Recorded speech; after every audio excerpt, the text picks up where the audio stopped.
నమస్తే BCC news కి స్వాగతం. నేటి ముఖ్యాంశాలు. కర్నూలు జిల్లా ఎమ్మిగనూరు జ్ఞానవాపి మసీద్పై జిల్లా కోర్టు తీర్పుకు జనాత్ వాలీ మసీద్ కూల్చివేతకు వ్యతిరేకంగా పెద్ద ఎత్తున నిరసనలు. పట్టణంలో ఎమ్మిగనూరు జమియా మసీద్ మత పెద్దలు ప్రజా సంఘాల ఆధ్వర్యంలో పెద్ద ఎత్తున ముస్లిం కమ్యూనిటీలు పాల్గొని జమియా మసీద్ నుండి గాంధీ సర్కిల్, సమప్ప సర్కిల్ మీదుగా మండల తహసీల్దార్ కార్యాలయం వరకు ముస్లింలపై జరుగుతున్న దాడులను ఆపాలంటూ నినాదాలు చేస్తూ నిరసన ర్యాలీ నిర్వహించారు. అనంతరం మండల తహసీల్దార్ శేషరెడ్డికి వినతి పత్రాన్ని అందజేశారు. సందర్భంగా వారు మాట్లాడుతూ జ్ఞానవాసి మసీదుపై జిల్లా కోర్టు ఇచ్చిన తీర్పుకు ఢిల్లీలోని జన్నత్ వలీ మసీద్ కూల్చివేత ఇది కేవలం ముస్లింలపై దాడులు మాత్రమే కాదని ఇది డాక్టర్ బిఆర్ అంబేద్కర్ రచించిన రాజ్యాంగంపై జరిగిన దాడిగా అభివర్ణించారు. ఇందులో బీజేపీ కేవలం అధికారం కొరకు ఎన్నికల్లో లాభాపేక్షణ పొంది మళ్లీ దేశంలోని అధికారంలోకి రావాలనే ఆకాంక్షతోనే ఇదంతా జరుగుతుందని విమర్శించారు. కనుక తక్షణమే ముస్లింలపై మసీద్ చర్చలపై దాడులు ఆపాలని డిమాండ్ చేశారు.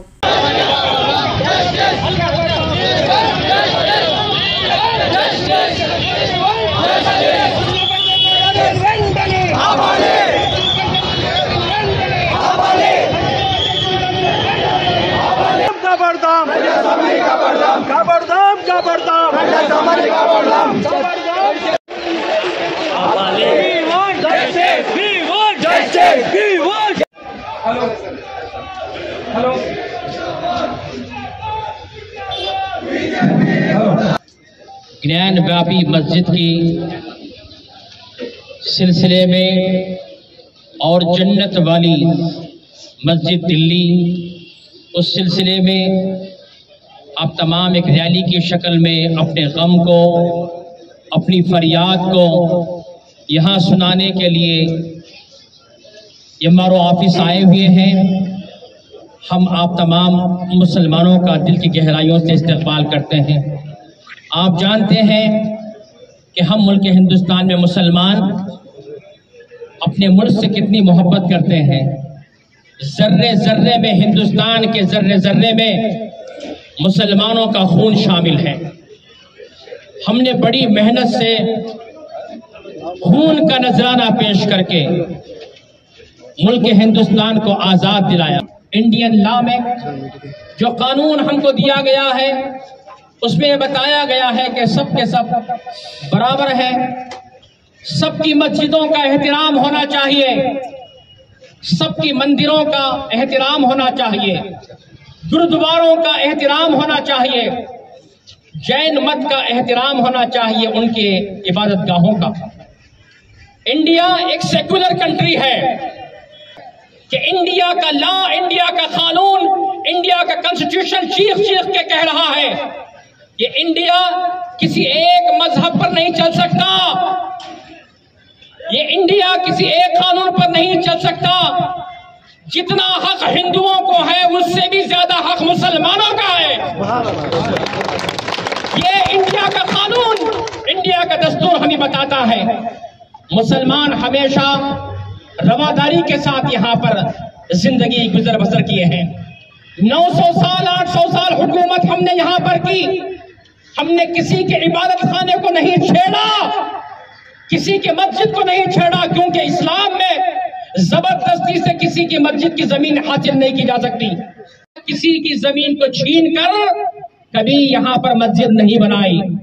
बाबरी मस्जिद के दफात में, बाबरी मस्जिद के वक्त मेरे भाइयों जो जजमेंट आया उसमें एक कहा गया, बोला गया कि कोई भी यहाँ पर मंदिर नहीं थी, किसी चीज को तोड़कर नहीं बनाए, खुल्लम खुल्ला फैसला आया।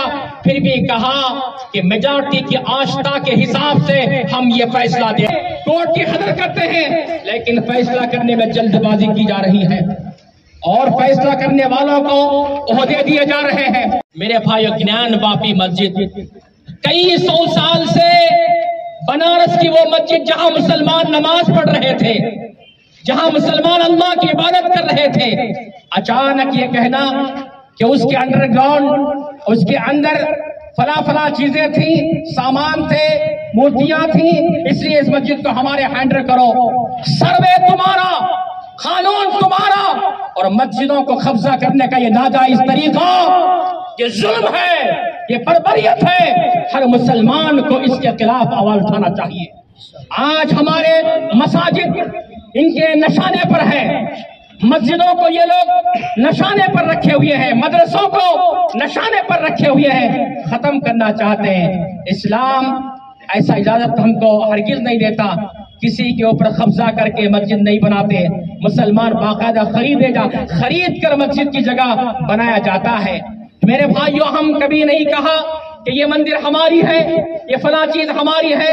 हजारों एकड़ मुगल सल्तनत के हुक्मरानों ने मंदिरों को जागीर अता फरमाई कि नहीं फरमाई?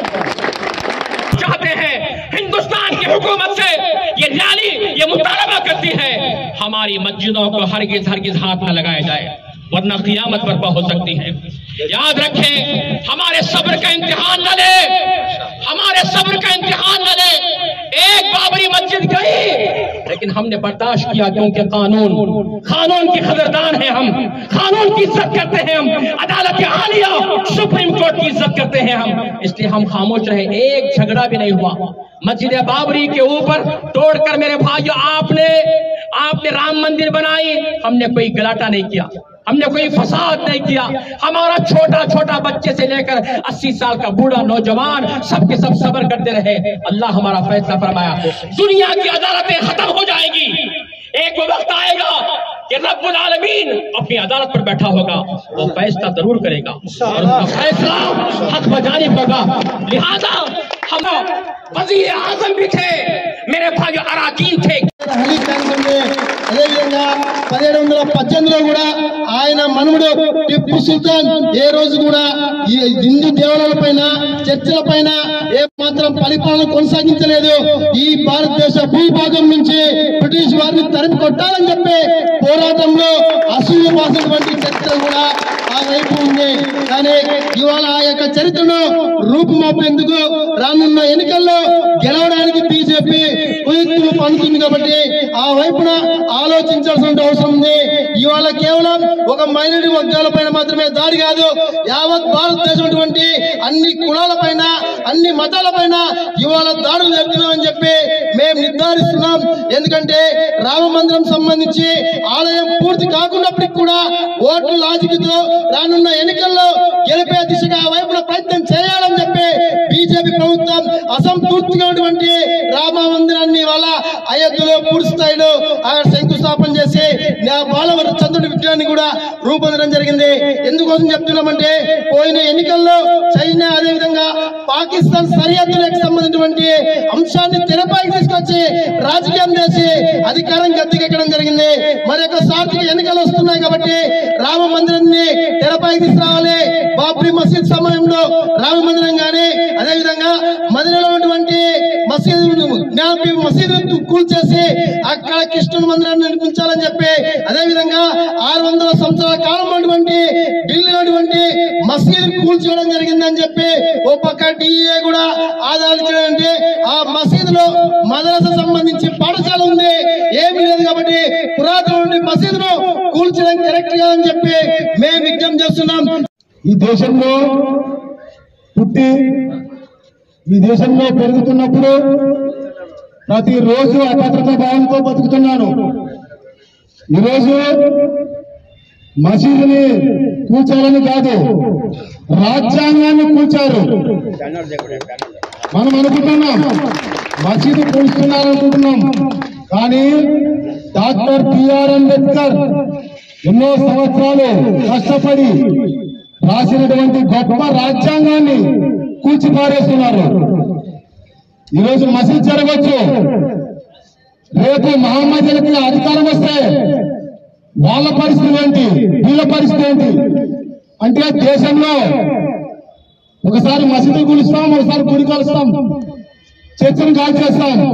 ఇదే మనం నేర్చుకున్నది. ఈ దేశాన్ని సర్వనాశనం చేసుకున్నాం. ఈ దేశాన్ని ఇతర దేశాల్లో వీళ్ళు ఏం యుద్ధం చేయనక్కర్లే, వీళ్ళ మీద బాంబు చేయనక్కర్లే, చిన్నగా రెచ్చగొట్టే చాలు. మసీదుని రెచ్చగొడితే హిందువులు గొడవడతారు, గుడిని రెచ్చగొడితే మామూలు కొడతారు. మన దేశానికి ఏ శత్రు దేశం అవసరంలే, మనమే మన శత్రువులము. అటువంటి భయంకరమైన అభద్రత భావంలో ఉన్నాము. ఈ రోజు బాధ నేను చూడలేకపోతున్నాను. ఎందుకంటే ఈ రోజు ఏం జరుగుతుంది, రాబోయే దినాల్లో ఏం జరగబోతుంది? ఒక మసీదు కూల్చారు, ఇంకో మసీదు కూల్స్తారు. అసలు ఈ దేశంలో మేము ఉండాలా, వెళ్ళిపోవాలా, ఈ దేశంలో మేము పుట్టలేదా అనేటువంటి భావనతో బతుకుతున్న బిడ్డల్ని చూస్తే నాకు చాలా జాలి అనిపిస్తుంది. ఈ రాజ్యాంగాన్ని వైపే వాళ్ళు కుట్ర. రాబోయే దినంలో రిజర్వేషన్స్ ఉండవు. ఎవడు ఎదురు తిరిగితే వాడిని పిట్టలు కాల్చడం పాడేసేటువంటి దేశంగా ఈ దేశం తయారవుతుంది. సైనికులుగా నుంచి మీరు రాజ్యాధికారం తెచ్చుకుంటే తప్ప ఈ భారతదేశంలో ముస్లింల జీవితాలు బాగుపడవని తెలియజేస్తూ, हिंदू और मुस्लिम के नाम से, मस्जिद और मंदिर के नाम से आज आपस में लड़वा कर हुकूमत करना चाहती है। इसीलिए मसाजिद उठाया जा रहा है और मसाजिद को शहीद किया जा रहा है। जबकि अभी अल्फ्रेड राजू ने कहा था बल्कि मस्जिदों को नहीं गिरा जा रहा है, बल्कि जो है कॉन्स्टिट्यूशन गिरा जा रहा है, कवानीन को गिराया जा रहा है। और जिन कवानीन को लोगों ने बनाया था, 91 యాక్ట్ ఏదైతే ఇంప్లిమెంట్ చేయమన్నారో స్పెషల్ ప్రివిలేజ్ అని చెప్పింది కంపల్సరీగా మీ యొక్క యాక్ట్ ప్రకారం ఏదైతే యాక్ట్ ఇంప్లిమెంట్ చేసిందో ఆ విషయాలను కూడా